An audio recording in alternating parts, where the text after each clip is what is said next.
Salut à toutes et à toutes, chers frères, chères sœurs, chers amis, ici votre frère Ahmad pour une nouvelle vidéo. Assalamu alaikum wa rahmatullah. Je vais commencer cette vidéo là par une petite histoire qui s'est déroulée à l'époque du prophète sallallahu alayhi wa sallam. C'était un jour de marché et un juif est rentré dans le marché des musulmans pour venir faire ses achats. Il alla voir alors un musulman et lui dit: je vais acheter ta marchandise là. Et le musulman il regarde le juif là, et il regarde de l'autre côté, il voit un musulman, son frère musulman qui est assis à côté de sa marchandise. Et regardez ce qu'il va dire au juif. Il lui dit: mon frère, je ne voudrais pas être méchant, tu m'excuses. Vraiment, tu m'excuses. Mais tu vois le gars assis là, tu vois le gars qui est assis là-bas. Depuis matin, je n'ai même pas vu un seul client chez lui. On vend la même marchandise, on vend cela au même prix et on a le même fournisseur. C'est la même chose. Mais moi, alhamdoulilah, j'ai déjà eu ma dépense pour demain. J'ai déjà eu ma dépense. De quoi je vais nourrir ma famille. Mais lui là-bas, il est assis. Wallahi, ça me ferait énormément plaisir que tu ailles acheter pour lui. Parce qu'il n'a rien vendu depuis le matin. Je le vois. Le juif, il a dit: ah ok, il n'y a pas de problème. Hein, si c'est ce que tu veux. Il n'y a pas de problème, c'est toi qui le dis. Et il alla trouver ce dernier-là. Ils ont commencé à discuter. Et tout à coup, c'est l'heure de l'appel à la prière. Le gars, il entend, ils sont en train d'appeler à la prière. Et il dit quoi au juif? Il dit: mon frère, tu m'excuses.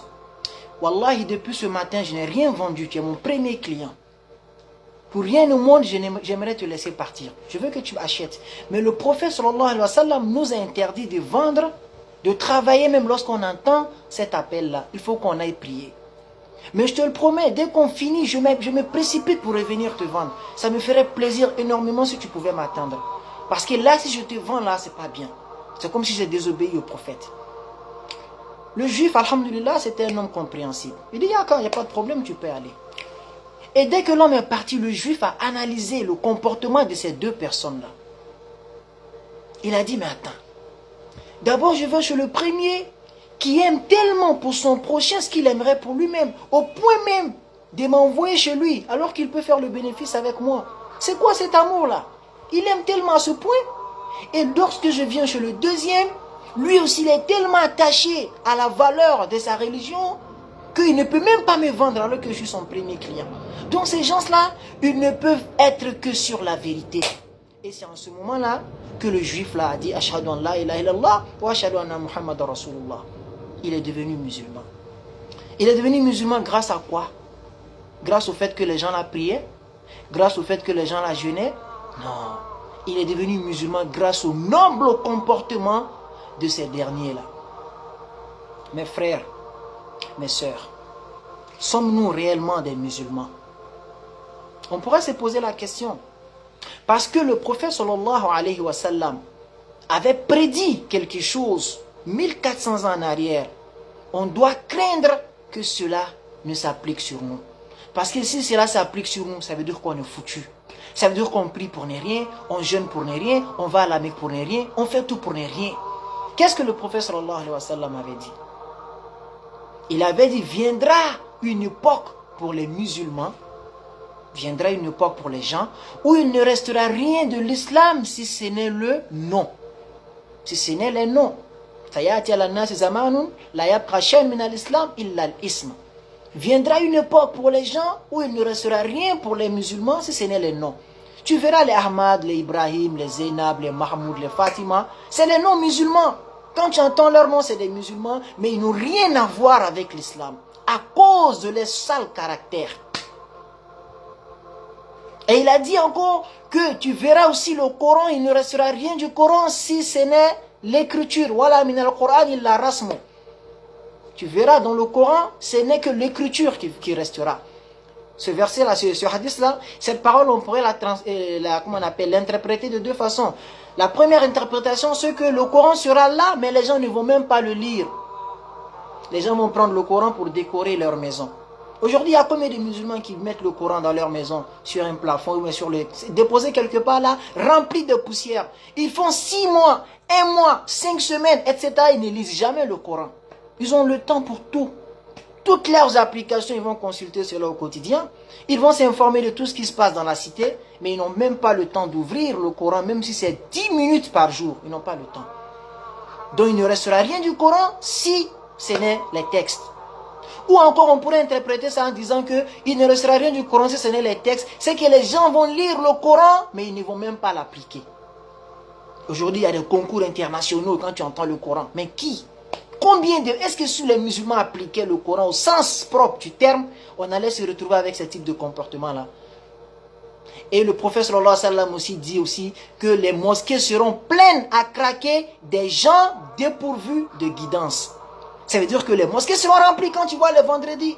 Les gens se bousculent même pour sortir, mais les gens sont dépourvus de guidance. Roussa ou Mkaroussa ou Seil. C'est une chose, c'est un nombre complètement inutile. Mes frères, sommes-nous réellement des musulmans? Il faudrait qu'on se pose ce genre de questions.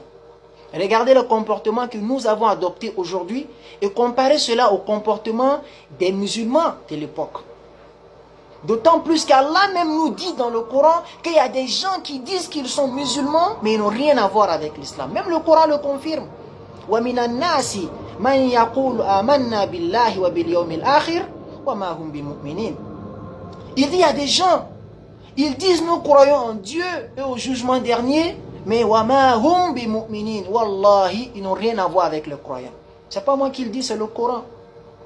Et quand quelqu'un dit qu'il croit au jour du jugement dernier, c'est parce qu'il est avec les musulmans, il prie, il fait tout. Mais Allah dit وَمَا هُمْ بِمُؤْمِنِينَ. Ce ne sont pas des musulmans. Et puis encore il dit يُخَادِعُونَ اللَّهَ وَالَّذِينَ آمَنُوا. Eux ils croient qu'ils peuvent tromper Dieu et les croyants وَمَا يَخْدَعُونَ إِلَّا أَنفُسَهُمْ وَمَا يَشْعُرُونَ. Mais ils ne font que se tromper eux-mêmes sans le savoir. Mes frères, sommes-nous réellement des musulmans? Regardez tous les sales comportements que nous avons réussi à adopter de nos jours. Tout ce que les non-musulmans font, on le fait.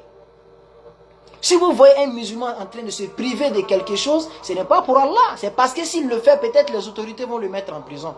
Si c'est pour Allah, tout ce qui Allah interdit, on le fait. Quand vous allez dans les boîtes de nuit, ce sont les non-musulmans avec les musulmans que vous retrouvez là-bas.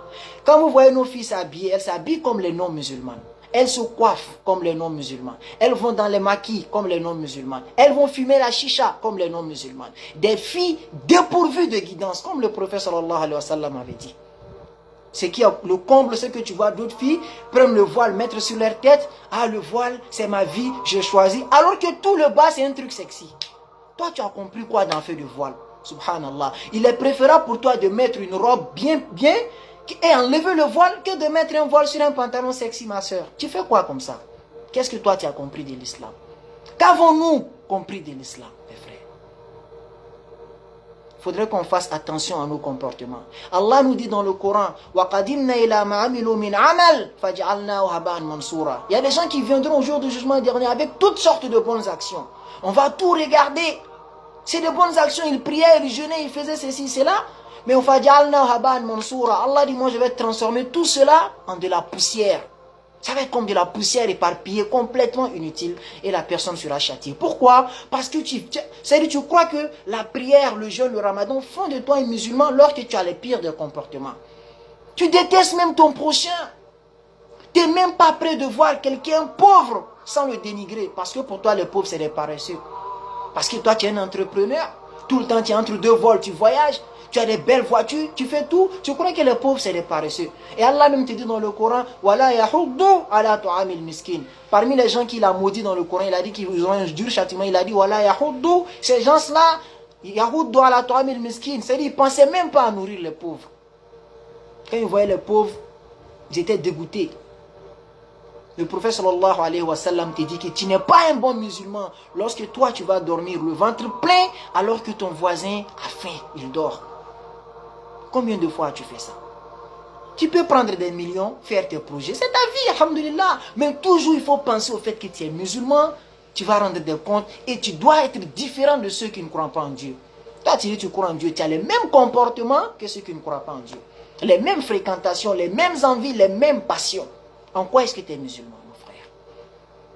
Voilà pourquoi on doit beaucoup lire l'histoire des compagnons pour savoir qu'est-ce qui a fait qu'Allah était satisfait d'eux. On ne peut jamais avoir la satisfaction d'Allah sans passer par le chemin qu'eux ont emprunté. On ne peut pas initier des choses qui vont faire que Allah va nous aimer plus que eux. C'est impossible. Donc allons-y apprendre notre religion. Il y a encore temps avant qu'il ne soit trop tard. Wassalamu alaikum wa rahmatullah.